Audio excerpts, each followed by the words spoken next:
Thanks for joining here. Welcome to my channel friends.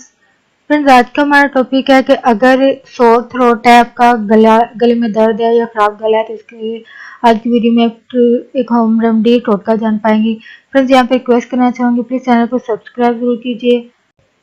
इसके लिए subscribe button पर click कीजिए, साथ बेल आइकन पर भी क्लिक कीजिए। इस पर क्लिक करने से आपको हमारी हर नई आने वाली वीडियो की अपडेट मिल सकेगी और आप हमारी वीडियो रोजाना सबसे पहले देख सकेंगे। फ्रेंड्स, टॉपिक की तरफ आते हैं कि अगर आपके गले में दर्द है, गला खराब है, सोर थ्रोट है, तो इसके लिए आप 1 चम्मच बेकिंग सोडा लें।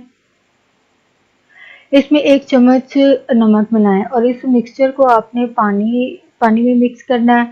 इस पानी से आपने गरारे करने हैं, कुल्लियाँ करनी है और ये अमल आपने दिन में 3 मरतबा करना है। इससे आपका गला जो है वो ठीक हो जाएगा। होप फ्रेंड्स, आज का टोटका आपके लिए यूजफुल साबित हो।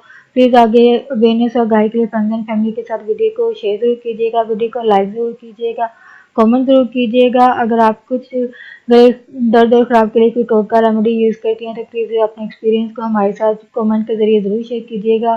प्लीज़ चैनल को सब्सक्राइब जरूर कीजिएगा। Thanks for watching video.